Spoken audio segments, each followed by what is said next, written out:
Soft target ढूंढ के labourers को बड़ी बेदर्दी के साथ शहीद किया है। मज़म्मत के अल्फाज बड़े कम हैं। मज़म्मत तो हर वाक़े की होती है। बुनियादी तौर पे ये दहशतगर्दी के ख़िलाफ़ जो जंग है, इसमें 3 चीज़ें आपको चाहिए होती हैं इस जंग लड़ने के लिए। 1 is will to fight, number 2 is your capacity and number 3 is the strategy. Will to fight, there is no doubt कि हमारे अंदर वो विल मौजूद है, हमारी सिक्योरिटी फोर्सेस के अंदर वो विल मौजूद है, बलूचिस्तान के लोगों के अंदर वो विल मौजूद है। कैपेसिटी पे भी हमारे ज़ाहिर है, हमारी जो प्रोविंशियल फोर्सेस हैं, ज़ाहिर है उनकी कैपेसिटी बिल्डिंग पे किसी ने तवज्जो टेररिज्म के हवाले से नहीं दी। अब उनकी कैपेसिटी बिल्डिंग आहिस्ता आहिस्ता की जा रही है और इंशाल्लाह ताला और इम्प्रूव करने की कोशिश करेंगे। लेकिन हमारी फ्रंटियर कोर, हमारी इंटेलिजेंस एजेंसीज, उनके अंदर वो कैपेसिटी मौजूद है कि वो इस टेररिज्म के चैलेंज को कबूल करें। स्ट्रेटजी के हवाले से ज़ाहिर है बहुत बड़ा बलूचिस्तान है और मुझे अभी आई साहब बता रहे थे कि 30,000 से ज़्यादा 27,000 प्लस लेबरर्स हैं जो सिर्फ माइनिंग में काम कर रहे हैं बलूचिस्तान में, और 1400 प्लस माइंस हैं जो यहाँ पर काम चल रहा है। तो ज़ाहिर है वो स्ट्रेटजी पे we will think again, we will set again.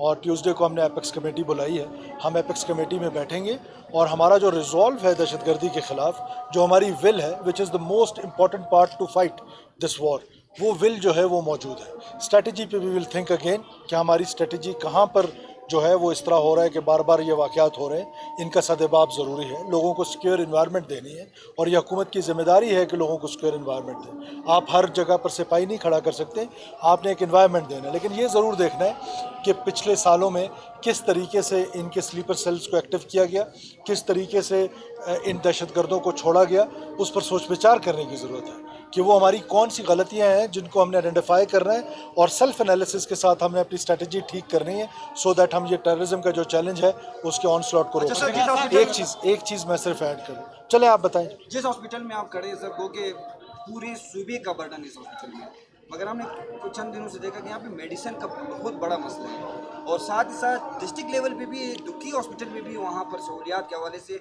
वहाँ के मेडिकल ऑफिसर का बयान आया कि वो अकेले थे।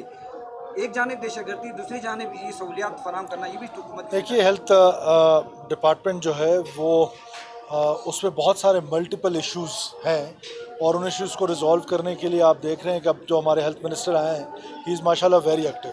और हमने जो फाइनेस्ट ऑफिसर वी हैड, हमने उनको सेक्रेटरी हेल्थ लगाया। जो फाइनेस्ट ऑफिसर वी हैड, उनको डीजी हेल्थ लगाया। ये तो आपके सामने, आप सब लोगों को जानते हैं।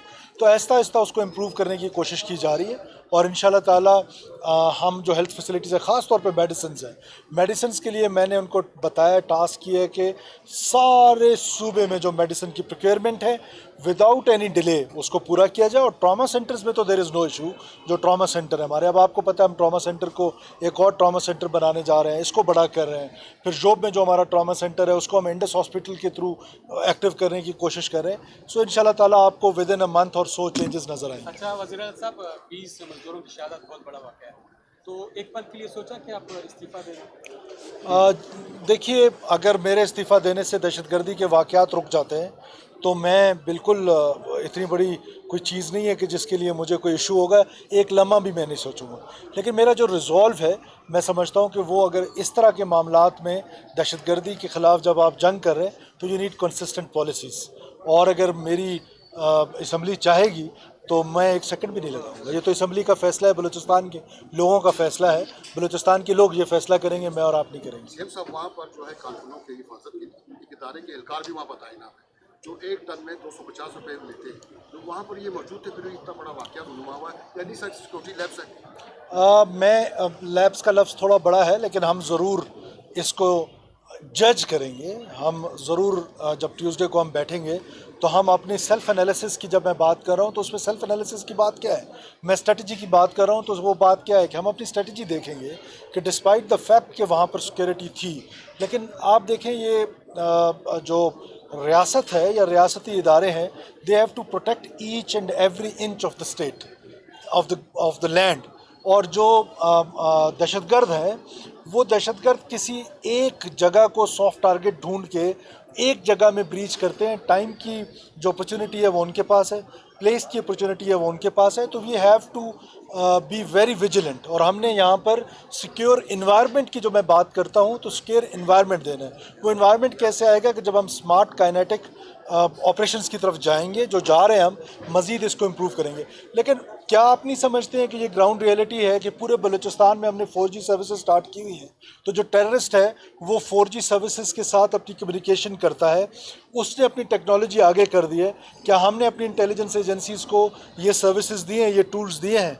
तो हमें ये सब चीज़ें सोचनी पड़ेंगी, और मुझे तावन चाहिए बलूचिस्तान के लोगों का कि जब हम ये बात करते हैं कि ये 4G सर्विसेज हैं, सोशल मनूवर है, सोशल मीडिया है, ये तमाम एक ऑनस्लॉट है रियासत के ख़िलाफ़, तो हमें कंसेंसस डेवलप करना है अपनी असम्बली के अंदर कि हम वो कंसेंसस डेवलप करें कि ये दहशतगर्दी की जो जंग है बहैसियत कौम हमने ये लड़नी है, तो हम उसके लिए एक कंसेंसस डेवलप करें कि हम कहाँ 4G सर्विसेज दे सकते हैं। उसके पॉजिटिव इस्तेमाल को हमने इनकरेज करना है, उसके जो नेगेटिव इस्तेमाल है उसको डिस्करेज करना है। तो हम इंशाल्लाह ताला कल असम्बली में कंसेंसस डेवलप करने की कोशिश करेंगे।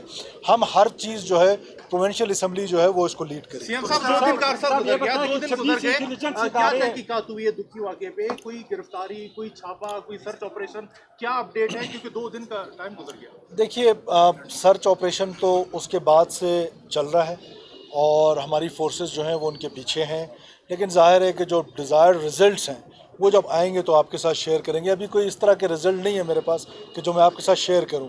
मुमकिन है मैं अपना ऑपरेशन प्लान भी आपके साथ इस फोरम पे शेयर करूं। पिछले वाक़या पे आप क्या कहेंगे जब आप यही बात कहते हैं, जब हर वाक़या होता है? जी, डीसी जाकिर साहब शहीद हुए, उनके बदले में हमने 6 लोग मारे, और वो लोग जो इन्होंने उनको शहीद किया उनके ख़िलाफ़ ऑपरेशन हुआ और वो मारे गए। इसी तरह जो 26 अगस्त को हुआ उनके अगेंस्ट हमारा मस्तोंग में ऑपरेशन हुआ और उसमें भी उनके कुछ लोग मारे गए। अब आप देखें तुर्बत में बहुत बड़ी तबाही, 280 kgs एक्सप्लोजिव, वो हमारे सिक्योरिटी फोर्सेस ने उसको डिफ्यूज़ किए। 200 kgs एक्सप्लोजिव मींस कि ये शायद पूरा शहर उसमें मुतासर होता। लेकिन अब मैं बार बार कहता हूँ ना कि ये इंटेलिजेंस ड्रिवन वॉर है, और जब इंटेलिजेंस ड्रिवन वॉर है तो उसको काउंटर इंटेलिजेंस कर रही है। जो इंटेलिजेंस 9 गोल रोक लेती है वो किसी को नज़र नहीं आते हैं, जो 1 गोल हो जाता है वो सबको नज़र आता है। सरफराज साहब, एपेक्स कमेटी में बलूचिस्तान में जो हालात थे बड़े अहम फैसले किए गए, उन पर अभी तक अमल दरामद की क्या पोजीशन है और विफाक किस हद तक आपसे ताउन करें? देखिए, वफाक का मुकम्मल ताउन हमारे साथ है, और जो एपेक्स कमेटी में डिसीजंस हुए थे जब ऑनरेबल प्राइम मिनिस्टर यहाँ तशरीफ़ लाए थे, 2 किस्म के डिसीजंस हुए थे। एक काइनेटिक डिसीजंस थे, एक नॉन काइनेटिक डिसीजंस थे।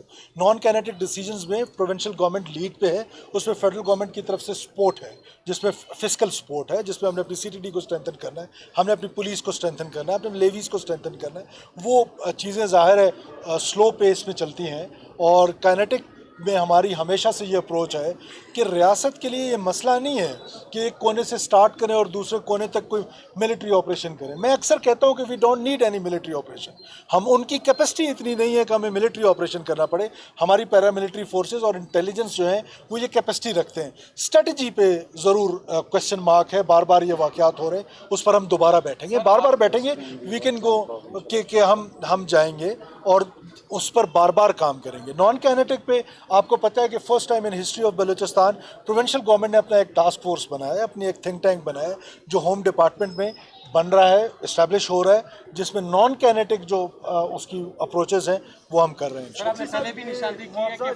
सब सवाल आपने कर रहे हैं या किसी और ने? देखिए, हमारे यहाँ एक एक्ट पास हुआ है टेररिज्म के ख़िलाफ़, वो 10 लाख रुपए है। उसको बढ़ाने के लिए हमारे दोस्तों का ये मशवरा है। ऑनरेबल मिनिस्टर्स ने मुझे कुछ दिन पहले भी कहा कि हम वो 2013-14 में, मैं ही उस वक्त होम मिनिस्टर था, हमने वो एक्ट किया था, उसको हम बढ़ाने का सोच रहे हैं। इनका हमने 15 लाख रुपए अनाउंस किया है, और अगर ये दोस्तों का ख्याल है कि हम वो एक्ट में बढ़ाएंगे तो ज़रूर टेररिज्म के जो विक्टिम्स हैं उनका ख्याल हमने रखना है। मालकान का है कि बर्ताखोरी का बड़ा आंसर है इसमें। ये जो पैसा है ये कह रहे दहशतगर्दी में भी इस्तेमाल होता है, और दूसरी जानब सिक्योरिटी के नाम पर भारी रकम ली जाती है।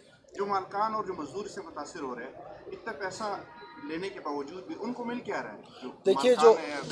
देखिए बिजनेसेस हो रहे हैं बलूचिस्तान में, बहुत सारे बिजनेसेस हैं, उसमें माइनिंग भी एक बिजनेस है। एक्सटॉर्शन, यस, एक्सटॉर्शन एक इशू है, एक्सटॉर्शन लिया जाता है। अब आपने जो एक्सटॉर्शन ले रहा है उसके ऊपर सख्ती करनी होगी, उसके ऊपर हमने प्लान करना है कि वो हम उसको इस काबिल ना बन छोड़ें कि वो जाके किसी बिजनेसमैन से, किसी एग्रीकल्चरिस्ट से वो एक्सटॉर्शन ले। और उसके लिए मैंने आपको कहा है कि स्ट्रेटजी बन रही, हम अपनी स्ट्रेटजी पे रीथिंक करने ट्यूसडे को जा रहे हैं। Thank you. Thank you. नमाज का